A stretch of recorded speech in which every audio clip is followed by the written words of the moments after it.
আসসালামু আলাইকুম। আমার দেশ স্টুডিও থেকে আপনাদের সবাইকে স্বাগত জানাচ্ছি। আমি মহিম মাহফুজ। আমার সঙ্গে আজকে উপস্থিত আছেন দৈনিক আমার দেশের সহযোগী সম্পাদক জনাব আলফা জানাব। ফ্যাসিবাদী স্বৈরাচারী শাসনামলের দুঃশাসনের শিকার হয়ে দীর্ঘ ১১ বছর বন্ধ ছিল বাংলাদেশের অন্যতম জনপ্রিয় এবং পাঠকপ্রিয় দৈনিক আমার দেশ। মহান জুলাই বিপ্লবের পরে বাংলাদেশ নতুন করে স্বাধীনতার স্বাদ আস্বাদন করেছে। তার অংশ হিসেবে আবার বাংলাদেশে নতুন করে প্রতিষ্ঠা পেয়েছে, নতুন করে প্রকাশিত হয়েছে নতুন মাত্রায় দৈনিক আমার দেশ। প্রকাশনার মাত্র ৩ মাসেরও কম সময়ে আমার দেশ প্রকাশ করেছে একটি সমৃদ্ধ এবং বৃহৎ কলিবরের ঈদ সংখ্যা। সে ঈদ সংখ্যা নিয়ে আজকে আমরা কথা বলবো। আমাদের ঈদ সংখ্যার গল্প, ঈদ সংখ্যায় কিভাবে আমরা লেখা সংগ্রহ করা, কারা কারা লিখলেন এবং ঈদ সংখ্যায় আমাদের পাঠকরা কি কি পাচ্ছেন, সেসব বিষয় নিয়ে আজকে আমরা গল্প করব। মূলত এটা ঈদ সংখ্যার গল্প। হ্যাঁ, আলফাজ ভাই, আমরা আজকে আপনার কাছ থেকে শুনবো এত অল্প সময়ে এত বড় একটা ঈদ সংখ্যা কি করে হলো, আমরা কি করে আসলে পারলাম, এটা আমাদেরই গল্প, আবার আমরাই বলবো। তো আপনি যদি আসলে একটু বলেন যে এই ঈদ সংখ্যা অল্প সময়ের মধ্যে কি করে সম্ভব হলো এবং এই ঈদ সংখ্যা আমাদের পাঠকরা স্পেশালি কি কি পেতে যাচ্ছে। ধন্যবাদ মহিম। আসলে আমাদের সম্পাদক মহোদয় যেদিন আমাদেরকে বললেন যে আমরা একটা ঈদ সংখ্যা বের করতে পারি কিনা, সত্যি ওটা একটা চ্যালেঞ্জ ছিল। এবং আপনি জানেন যে আমরা খুব এই আমার দেশের টিম স্পিরিট অনেক অনেক শক্ত। তো আমরা প্রতিটা পদক্ষেপে আমার দেশের সাংবাদিক বা কর্মী অন্যান্য যারা আছেন তারা কিন্তু দ্রুত এই প্রত্যেকটা কাজে নিজেদেরকে এনগেজ রাখেন। তো আমরা যখন আমাদের সম্পাদক মহোদয়ের সঙ্গে এই ঈদ সংখ্যাটা নিয়ে যে প্রথম বৈঠকটি করি, তখন আমরা একটু চিন্তিত ছিলাম যে এটা পারবো কিনা। কিন্তু খুবই খুবই সবচেয়ে আমি আমাদের এই ঈদ সংখ্যার লেখকদেরকে প্রথমে আমি তাদের প্রতি কৃতজ্ঞতা প্রকাশ করব যে আমরা যখন তাদেরকে ঈদ সংখ্যা বের করার জন্য খুব স্বল্প সময়ের নোটিশে লেখাগুলো চেয়েছিলাম, তারা কিন্তু দ্রুত সাড়া দিয়েছেন। নিশ্চয়ই। তো এবং এখানে আমাদের ঈদ সংখ্যার আরেকটা প্রধান বৈশিষ্ট্য হচ্ছে গতানুগতিক। যে আমরা গত ২ দশক ধরে যে ধরনের ঈদ সংখ্যা বের হচ্ছে, আমার দেশে কিন্তু ঈদ সংখ্যাটা সম্পূর্ণ ব্যতিক্রম। আচ্ছা। এবং এইটা আপনি লক্ষ্য করবেন যে আমরা কিন্তু ঈদের স্টোরি বেশি দিয়েছি। ঈদটা কেন আমাদের জাতীয় উৎসব? এটা শুধু আমাদের ধর্মীয় উৎসব না, এটা আমাদের একদম একটা নিজস্ব সংস্কৃতির অংশ। এর প্রতিফলন কিন্তু আমার দেশে ঈদ সংখ্যায় মানে আপনি পাবেন। ঈদের আনন্দটা ঈদ সংখ্যার মধ্যে Right. পুরো দস্তুর পাওয়া হ্যাঁ, যাবে। ঈদের আনন্দটা, অতীতের ঈদ কেমন ছিল, এখনকার ঈদ কেমন, অন্যান্য দেশে ঈদ কেমন হয়, আপনি এই যে একটা ঈদের যে আপনার মানুষের জীবনে, আমাদের জীবনে যে ঈদের প্রভাব কতটা গভীর, সেগুলোও কিন্তু এখানে এই ধরনের লেখাও আমরা সংযুক্ত করেছি।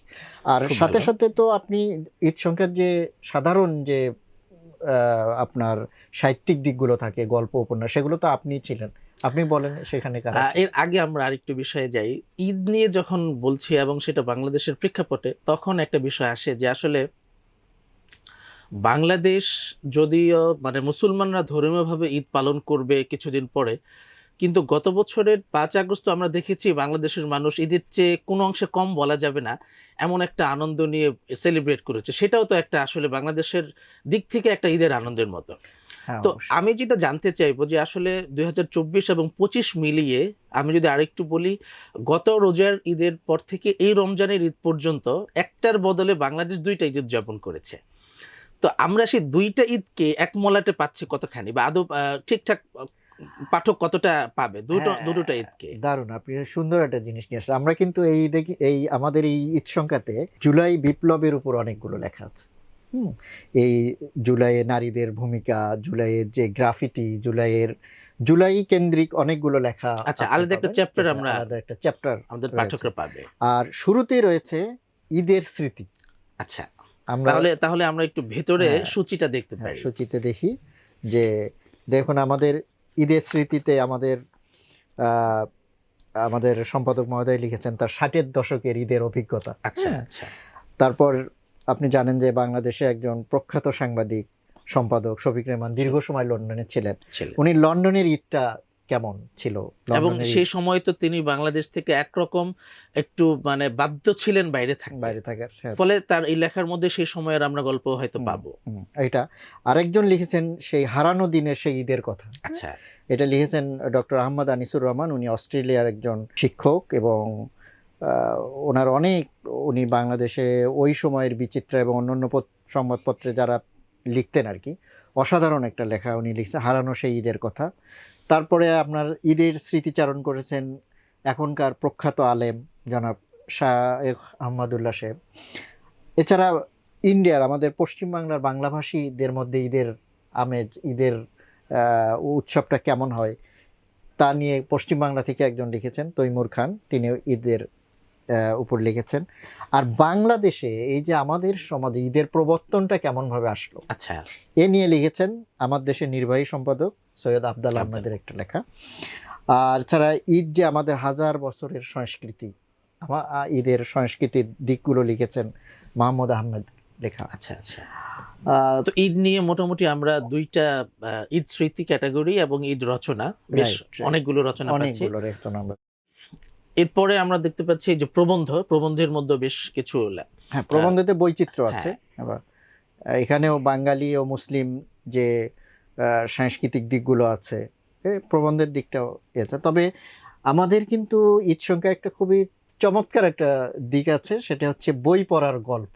আচ্ছা, এখানে আমরা, এটা যদিও একটু সংকলিত জিনিস, কিন্তু পাঠকরা খুবই পছন্দ করবেন, উপভোগ করবেন যে, এবং বই পড়ার সাথে নিজেদেরকে আরো কিভাবে এনগেজ রাখতে পারবেন। কারণ বই পড়ার গল্পগুলো আমরা নিয়ে এসেছি, যেমন এখনকার প্রধান উপদেষ্টা ডক্টর মোহাম্মদ ইউনূস, তার বই পড়ার কথা আছে, হুমায়ুন আহমেদের বই পড়ার গল্প আছে, শামসুর রহমানের আছে, আল মাহমুদের আছে, সিরাজুল ইসলাম চৌধুরী, আবদুল্লাহ আবু সাইদ, কাজী আনোয়ার হোসেন, শওকত আলী, আখতারুজ্জামান ইলিয়াস, রাবেয়া খাতুনের মতো লেখক, তারা কিভাবে বই পড়ার প্রতি নিজেদেরকে, এই যে বইয়ের প্রতি আকৃষ্ট হলেন, তাদের জীবনে বই পড়ার প্রভাব, এগুলো লিখেছেন।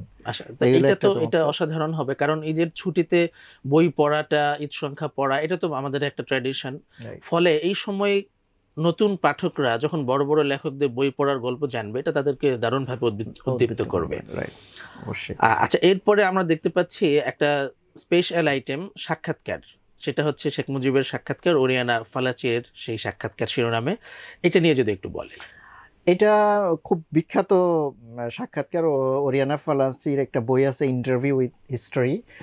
এখানে ও 70-এর দশকে এবং 80-র দশকের, যে আপনি জানেন যে ওই সময় দুনিয়াতে অনেক বড় বড় পরিবর্তন ঘটেছিল, তো সেই সময় রাষ্ট্রনায়কদের তিনি সাক্ষাৎকার নিয়ে একটা বই লিখেছিলেন। তার সাক্ষাৎকারগুলো ইতালির পত্রিকাতে প্রকাশ হয়েছিল। সেখান থেকে আমরা শেখ মুজিবুর রহমানের সাক্ষাৎকারটি অনুবাদ প্রকাশ করেছি। এই বইটিরও অনুবাদ করেছিলেন বাংলাদেশের একজন খ্যাতিমান সাংবাদিক আনোয়ার হোসেন মঞ্জু। উনি এইটি আবারও ওনার ওই সাক্ষাৎকারটি আমরা প্রকাশ, এবং এই সময়ের প্রেক্ষাপটে সম্ভবত এটি অনেক বেশি প্রাসঙ্গিক হবে। আপনি শেখ মুজিবের ব্যক্তি চরিত্রের কিছু প্রতিফলন পাওয়া যাবে। সেই সময়ে যে একটা কিভাবে নিপীড়নমূলক শাসন ছিল এবং ব্যক্তি শেখ মুজিব, সেটি ওই সময় তার অবস্থানটা কেমন ছিল, তার কিছু দিক আপনি এই সাক্ষাৎকারে পাওয়া যাবে। আশা করি বাংলাদেশের নতুন প্রজন্ম এই সাক্ষাৎকার থেকে অনেক কিছুই পেতে পারবে। এরপরে আমরা দেখতে পাচ্ছি এখানে অপ্রকাশিত ক্যাটাগরিতে দুটি রচনা, ফররুখ আহমদের অপ্রকাশিত কবিতা এবং হুমায়ুন আহমেদের নবীজি। হ্যাঁ, হুমায়ুন আহমেদের নবীজি এটা বহুল আলোচিত। উনি এই রাসূল সাল্লাল্লাহু আলাইহি ওয়াসাল্লামের জীবনী লেখার একটা চিন্তা করেছিলেন এবং কিছু অংশ তিনি লিখেছিলেন, সেই অংশটা আমরা আবার এখানে প্রকাশ করেছি। আচ্ছা, আর এরপরে আমি বেশ লম্বা একটা অংশ জুড়ে দেখতে পাচ্ছি সাহিত্যের অংশ। তো আপনার অনুরোধ ক্রমে আমি সেই বিষয়ে একটু বলি। আমরা সাহিত্যের অংশে যেমন উপন্যাস, বড় গল্প, অনুবাদ উপন্যাস, ছোট গল্প এবং আরো কিছু গল্পের ক্যাটাগরি আমরা রেখেছি। তো আমরা চেষ্টা করেছি যে দুই বাংলাদেশকেই যেন আমরা ধারণ করতে পারি। যেমন সিনিয়র লেখক আমাদের এখানে আছেন, আবার একই সঙ্গে তরুণ লেখক যারা প্রতিশ্রুতিশীল এবং যারা সময়ের মধ্যে শক্তিমানভাবে নিজেদের অবস্থান তৈরি করেছেন, আমরা তাদেরকেও এখানে সংযুক্ত করেছি। কারণ আমরা জানি 24-এর গণঅভ্যুত্থানের মধ্য দিয়ে তারুণ্যের শক্তি বাংলাদেশকে নতুন করে পুনরুজ্জীবিত করেছে এবং নতুন করে বাংলাদেশকে বিনির্মাণের একটা সম্ভাবনা নিয়েছে। ফলে আমরা সেই তারুণ্যের শক্তিকে, তারুণ্যের অংশগ্রহণকে আমার দেশের ঈদ সংখ্যায় নিশ্চিত করতে চেয়েছি। তো উপন্যাসের মধ্যে আমরা আতা সরকার, বাংলাদেশের অত্যন্ত প্রমিনেন্ট এবং অত্যন্ত প্রবীণ সম্মানিত একজন ঔপন্যাসিক। আমরা তার উপন্যাস নিয়েছি উত্তাল ব্রহ্মপুত্র ফাগুনের হাওয়ায়। এরপরে আরেকজন গুরুত্বপূর্ণ এবং ভিন্ন ধরনের রাইটার, যার লেখা বাংলাদেশ অল্প পেয়েছে, কিন্তু তার লেখার চেয়ে অল্প পরিমাণে হলেও তার লেখা অনেক বেশি শক্তিশালী এবং পাঠককে নতুনভাবে উদ্দীপ্ত করে। তিনি হচ্ছেন জনাব এবাদুর রহমান। তার একটি উপন্যাস সহি ফকিরি বিলাস। তো এই উপন্যাসটি আমি মনে করি যে আমার দেশের এই ঈদ সংখ্যার মধ্যে একটু ভিন্ন রকমের স্বাদ আমাদের পাঠকদের দেবেন, এবং এই থেকে আমাদের পাঠকরা ভিন্ন রকমের একটা আনন্দ পাবেন। এরপরে আরেকজন প্রতিশ্রুতিশীল লেখক সালাউদ্দিন শুভ্র, তার একটি উপন্যাস নওরিনের সঙ্গে আবার দেখা।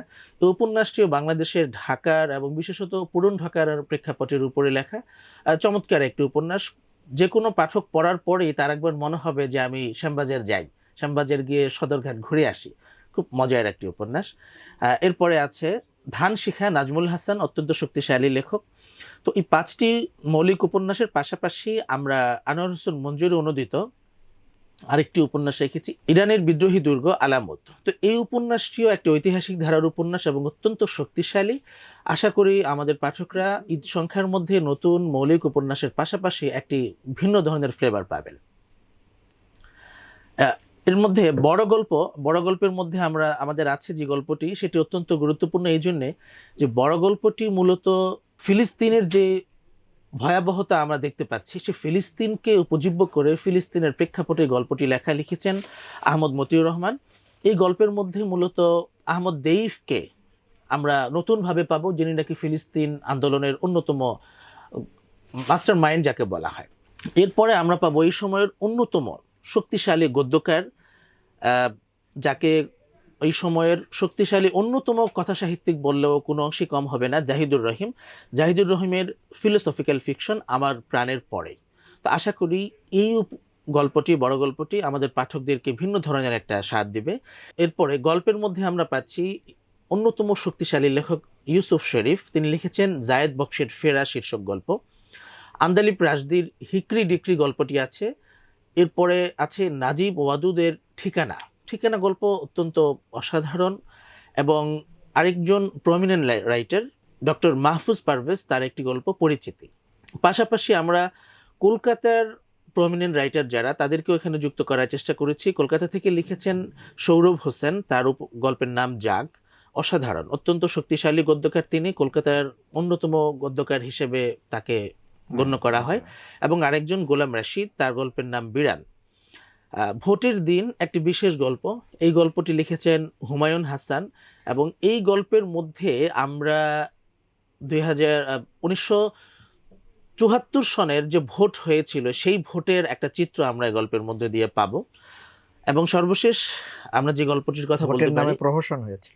হ্যাঁ, সেই গল্পের একটা প্রহসন এবং তার বাস্তবতা আমরা এই গল্পের মধ্যে দিয়ে পাবো। আমাদের পাঠকরা সম্ভবত 2025 থেকে 1974-এর ভোটের একটা নমুনা পাবে, এবং সম্ভবত আমরা সেই ধারাবাহিকতায় 2018 এবং 14 ভোটকেও একটা সমান্তরাল রেখে আবিষ্কার করতে পারবো। সর্বশেষ আমরা বলতে পারি এই সময়ের অন্যতম শক্তিশালী রাইটার মনসুর আজিজ, তিনি কবি এবং গদ্যকার। তার একটি গল্প বিত্তহীন ভালোবাসা। এবং আরেকটি গল্প আমরা পাচ্ছি ফরিদুল ইসলাম নির্জন, আদুরি আমাকে কিছু বলতে চেয়েছিল, 24-এর গণ অভ্যুত্থানের প্রেক্ষাপটে এই গল্পটি। তো গল্প এবং উপন্যাস, বড় গল্প, ফিলোসফিক্যাল ফিকশন, অনুবাদ উপন্যাস সব মিলিয়ে আমরা বলতে পারি যে এই ঈদ সংখ্যার যে আয়োজন, সেটি আমাদের পাঠকদেরকে শুধু এক ধরনের স্বাদ না, বৈচিত্র্য দেবে। এবং আমরা এই পাঠকদেরকে বৈচিত্র্য দেওয়ার জন্য যতটুকু চেষ্টা করেছি, আশা করি সেটার প্রতিফলন আমরা দেখতে পাবো। এবং ইন্টারেস্টিং আরেকটি গল্পের কথা, অনুবাদ গল্প সেটা লিয়ানা বদরের, এবং এটা হচ্ছে ফিলিস্তিনের প্রেক্ষাপটের উপরে অনুবাদ করেছেন মঞ্জুরুল হক। আরেক শহরে শিরোনামের এই গল্পটি। তো মোটামুটি গল্প উপন্যাস আমরা আলাপ করলাম। এখন আমরা আলফাজ ভাই থেকে শুনবো ভ্রমণ সহ জুলাই বিপ্লব সহ অন্যান্য অংশগুলো। হ্যাঁ, আমরা খুব স্বাভাবিক, আমরা ঈদ সংখ্যায় ভ্রমণ থাকছে আমাদের 3টি ভ্রমণ। একটি হচ্ছে ভ্রমণ বিষয়ে বিখ্যাত লেখক মঈনুস সুলতানের টেরাকোটা সিপাহীদের সান্নিধ্যে, এটা তিব্বত ভ্রমণের উপর লেখা। এবং আশা করি আর দুটি ভ্রমণও পাঠকদের অনেক ভালো লাগবে। একটি হচ্ছে আলাক্সার আঙ্গিনায়, বাংলাদেশের দুইজন লেখক এখানে তারা আলাক্সা ভ্রমণ করেছিলেন, সেই ভ্রমণের বিবরণটা এসেছে। জেরুজালেম এবং আলাক্সার ভ্রমণের একটা বিবরণ আপনারা পাবেন, অসাধারণ। আরেকটি হচ্ছে যে আমরা এই ঈদ সংখ্যায় বা আরেকটা অনেকেই আপনার ওমরার জন্য বা সৌদি আরব ভ্রমণের প্রতি অনেকের আগ্রহ থাকে, এই জন্য পুণ্যভূমি সৌদি আরব ভ্রমণের উপর আরেকটি মানে আমরা ভ্রমণ তাহলে থাকছে। সৌদি আরবকে শুধু হজ উমরার যে ভ্রমণের উদ্দেশ্য তার বাইরে তার বাইরে পর্যটনের জায়গা থেকে পর্যটনের জায়গা থেকে সৌদি এটি আরবকে লেখা দেখা হয়েছে, যাবে। হ্যাঁ। আর অসাধারণ। একটি ফিচার আছে, এটা অসাধারণ একটি লেখা, তুরস্কে রমজান ও ঈদ। তুরস্কে প্রতি আমাদের তো অনেকে এখন প্রবল আগ্রহ আছে তুরস্কের সমাজ, তাদের সমৃদ্ধ জীবনযাপন, সংস্কৃতি। সমৃদ্ধ সংস্কৃতি নিয়ে। তো তুরস্কে কিভাবে রমজান এবং ঈদ উৎসব হয় তা নিয়ে আমাদের আরেকটি ফিচার আছে। আর আগেই বলেছি যে জুলাই বিপ্লব, আমরা ঈদ সংখ্যাতেও জুলাই বিপ্লবের উপর অনেকগুলো লেখা আমরা যোগ করেছি। জুলাই বিপ্লবের নারী সাহসিনী, জুলাই বিপ্লবের শিল্পী, জুলাই বিপ্লব এবং বাংলাদেশের যে গ্রাফিতি বা দেয়াল চিত্র, এর উপর একটি বিশেষ রচনা রয়েছে। অপরদিকে ইতিহাসেও আমরা রেখেছি মানুষের ইতিহাসের বিশেষ অধ্যায়। এটা আমাদের এই সময়ের বিখ্যাত লেখক এবং ইতিহাস গবেষক মোহাম্মদ আব্দুল মান্নান লিখেছেন।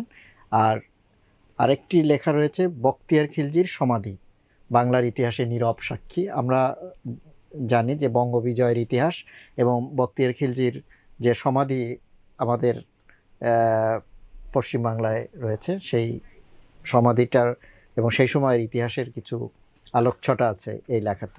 আমি যদি আপনার সঙ্গে একটু যুক্ত করি, যে বখতিয়ার খিলজির সমাধিটা দক্ষিণ দিনাজপুরে, সেখানকার সম্পর্কে জনশ্রুতি আছে এবং সম্ভবত সেটা অনেক বেশি সত্য যে ওখানকার মানুষ তার সম্মানে, যেহেতু বখতিয়ার খিলজির মতো মহান একজন বীর এবং মহান একজন মানুষের কবর মাটিতে, ফলে সেই এলাকার মানুষ কি করে মাটির উপরে ঘুমাবে, তার উপরে কি করে ঘুমায়, এজন্য ওই এলাকার মানুষ মানে তার কবরকে কেন্দ্র করে আশপাশের কয়েকটা এলাকার মানুষ মাটিতে ঘুমায়, তারা খাটে ঘুমায় না। আর যদি কেউ খাটে ঘুমোতে চায় তাহলে সে মাটি দিয়ে খাটের মতো উঁচু করে বানায়, তার উপরে ঘুমায়। তো এটা একটা অসাধারণ ব্যাপার যে 1000 বছর আগের একজন বীর, যার হাত দিয়ে আমরা বাংলাকে স্বাধীনভাবে পেয়েছি, যিনি বাংলাকে মুসলিম সালতানাতের অধিভুক্ত করেছেন, তো তাকে বাংলাদেশে আমরা কতটা মনে রেখেছি সেটা আমরাই ভালো জানি। কিন্তু দক্ষিণ বাংলার কলকাতার দক্ষিণ দিনাজপুরের মানুষ তাকে এইভাবে শ্রদ্ধা করে। বাংলা পৃথিবীর ইতিহাসে অন্য কোনো মহান সাধককে এভাবে এবং মহান বীরকে এভাবে সম্মান কেউ করে কিনা তো আমার জানা নেই। এটা একটা ব্যতিক্রম ঘটনা। ব্যতিক্রমী লেখা, খুবই ভালো লিখেছে এবং আমরা একটা বখতিয়ার খিলজিকে নতুন করে হয়তো আমরা আবিষ্কার করবো। নিশ্চয়ই। এছাড়া কবিতা তো থাকছে আপনার এখানে, অনেকে বাংলাদেশের প্রমিনেন্ট সব কবি আপনি বলতে পারেন। হ্যাঁ, যেমন একেবারে আমরা এই সময়ের সবচেয়ে প্রবীণ কবি জনাব আল মুজাহিদি, আব্দুল হাই শিকদার, আবিদ আনোয়ার, হাসান হাফিজ, রেজাউদ্দিন স্ট্যালিন, মাহবুব হাসান, জাকির আবু জাফর, শাহিন রেজা, ফাতিমা তামান্না, রহমান হেনরি, হুসাইন আলমগীর, জব্বার আল নাইম, মঈন মুনতাসির, কাফি কামাল, রফিক লিটন, শাম্য শাহ, শামস আরিফিন, আবিদ আজম ও তরুণ ইউসুফ। আমরা একেবারে মোস্ট প্রমিনেন্ট প্রবীণ লেখক থেকে একেবারে তরুণ লেখক পর্যন্ত একটা সম্মিলন রাখার চেষ্টা করেছি। এর পাশাপাশি আমাদের আরো কিছু চমৎকার অসাধারণ আয়োজন আছে, যেমন আমি যদি বলি সঙ্গীত, তারপরে গদ্য, ফ্যাশন, গৃহসজ্জা, রেসিপি, সাজগোজ সহ আমাদের ঈদে যে স্পেশাল আইটেমগুলো আমাদের প্রয়োজন হয় বা যেগুলোকে আমরা খুব প্রবলভাবে চাহিদা বোধ করি, সেই বিষয়গুলো এখানে খুব চমৎকারভাবে তুলে ধরা হয়েছে। তো আমি বলবো যে আলফাজ ভাই এই বিষয়গুলো নিয়ে যদি একটু বলেন যে আমাদের ফিচার আইটেমগুলোতে স্পেশাল আর কি কি আছে। না, ফিচার আইটেমের যে আপনি জানেন যে ঈদের একটা ছুটির ব্যাপার থাকে, একটা উৎসব থাকে, রান্নাবান্নার দিক থাকে। হ্যাঁ, নিশ্চয়ই। এগুলোর রেসিপি কিছু আছে, ঈদের রান্নাবান্নার দিকগুলো আছে। তারপর ঈদে একটু পরিপাটি ঘর সাজানোর, যে আপনি কিভাবে ঘর সাজাবেন ঈদের। ঈদ আসলেই তো আমাদের রান্না এবং ঘর গোছানো, জামা কাপড় কেনা। তারপর সাজগোজেও আমরা রেখেছি যে ড্রেসগুলো, এই সময় ঈদের ড্রেস, এগুলো নিয়ে কিছু লেখা আছে। এরপরেও ধরেন আমরা শেষ করেছি কিন্তু চমৎকার কিছু আইটেম দিয়ে, যেমন এটা রম্য গল্প আছে। আচ্ছা। তারপরে কার্টুন আছে, বিখ্যাত কার্টুনিস্ট হুদার কার্টুন দিয়ে আমরা ঈদ সংখ্যা শেষ করেছি। আচ্ছা আচ্ছা, খুব ভালো। তো মোটামুটি ঈদ সংখ্যার যে গল্পগুলো, ঈদ সংখ্যার মধ্যে আমাদের পাঠকরা কি কি পাচ্ছেন, স্পেশালি তারা ঈদ সংখ্যাকে কিভাবে উপভোগ করবেন, তার প্রথম পর্বের কিছু আলাপ আমরা আজকে করলাম। এবং আমাদের পত্রিকার নিয়মিত পাতায় প্রতিদিন অল্প অল্প করে আমাদের সূচিগুলো প্রকাশিত হচ্ছে, এখান থেকে আমাদের পাঠকরা ঈদ সংখ্যা সম্পর্কে জানতে পারবে। আলফাজ ভাই, আমরা এত চমৎকার ঈদ সংখ্যার গল্প করলাম, তো আমাদের পাঠকরা ঈদ সংখ্যা কবে থেকে হাতে পাবে? না, ঈদ সংখ্যা অলরেডি আমাদের হাতে এসেছে। আগামীকাল থেকে পাঠকরা বাজারে যাবে। পাঠকরা আগামীকাল থেকেই হাতে পাবে ঈদ সংখ্যা। আচ্ছা আচ্ছা, খুব ভালো। তো আমাদের পাঠকদের উদ্দেশ্যে বলছি যে আগামীকাল থেকে আপনারা বাজারে ঈদ সংখ্যা পেয়ে যাবেন। আপনার পরিচিত হকারকে এখনই বলে রাখুন যেন আপনি সবার আগে ঈদের আনন্দ আপনার ঘরে নিতে পারেন। আমরা আশা করি এর মধ্য দিয়ে আমরা আমাদের সার্থক একটা যাত্রা হয়তো শেষ করতে পারবো ঈদ সংখ্যার। আর এরপরে হয়তো আবারও ঈদ সংখ্যা নিয়ে আবার কথা হবে। সে পর্যন্ত সবাই ভালো থাকবেন। আজকের মতো এখানেই বিদায় নিচ্ছি। আসসালামু আলাইকুম।